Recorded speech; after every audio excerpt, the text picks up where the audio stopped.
he's saying? Isa nang tumawag eh. So Bobby Celso called out, but the linesman called check. So he... Creamline ganti ng api. Galanza, Valdez at Carlos bigay todo na. Van Sickle at MJ Phillips naghalimaw sa atake. Nang Aiza Maizo Fontillas nagalit sa referee. CCS malaki ang chance ang makapag-finals. Good day, Chismosang. Welcome back to our channel. But before that ay huwag mong kalimutan mag-subscribe and click the notification bell para update ka sa latest chismis ng volleyball sa Pinas. Pasabog nga ang ginawa ng Creamline sa laban nila kontra sa Petrogas Angels, kung saan ay nagpakita nga sila ng kanilang effort and determination sa laban. Napaload nga nila ang Petrogas sa loob lamang ng 4 na set sa score na 27-25, 23-25, 27-25 at 26-24. Unang sets pa lang ay nagpalitan na kaagad ng puntos ang dalawang team at naunguna rito ang Petrogas Angels dahil na rin sa maayos na ball distribution ni Cheng at naunahan nga nila ang Creamline. Subalit di naman nagpakabuk ang CCS at pinilit nilang habulin ng laban at nakuha pa nila ang momentum hanggang sa matapos ang set 1. Pinangunahan nga ni Valdez at Galanza ang opensa ng koponan at humabol naman rito si Carlos kaya't nagkaroon ng run ang CCS para kunin ang unang set 27-25.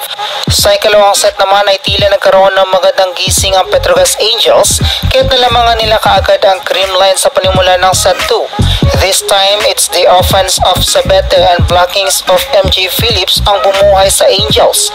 Dahil nga sa mas nagkaroon ng malinis na galawang Petrogas ay nakuha nila ang momentum sa laban.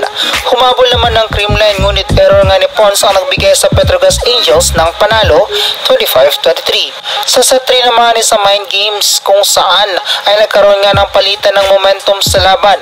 Dito nga nagkaroon ng discussions ang Petrogas Angels dahil sa mga missed call ng referee. He's saying? Isa nang tumawag eh. So Bobby Celso called out, but the linesman called check. Napumabor mismo sa Creamline. Wala ang nagawa rito ang Petrogas Angels dahil naubusan na sila ng challenge kaya't dahil rito ay uminit nga ang aura ng bawat team. Pinangunahan nga ni Galanza ang set na ito samantala frustrated naman ang Petrogas Angels sa set na ito. Nakuha nga ng CCS ang panalo sa set 3, 27-25. Sa ika-4 nga na set ay tila hindi nagpatinag ang Petrogas Angels at sinubukan itong talunin ng CCS. Subalit dahil na rin sa frustration na hawak ng Petrogas ay nagkaroon nga sila ng tensyon ang bawat teams and players. Subalit lahat nga ng mga ito ay pumabor sa Creamline. Dahil rito ay napanatili ng CCS ang kanilang panalo at tinapos ang laro 26-24. Player of the game nga rito ay si Gemma Galanza with 23 big points from 20 attacks, 2 blocks and 1 ace.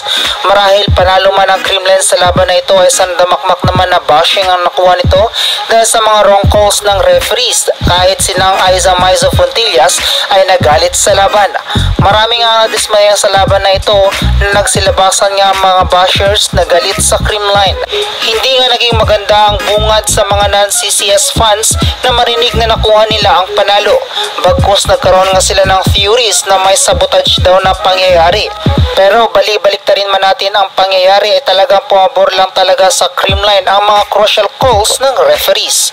Pero hiling ng karamihan ay don't take this against the Creamline dahil ang pagkakamali na ito ay sa referee alone. So hanggang dito na lang muna mga kachismosang. Baka may komento ka pa rito, comment down below.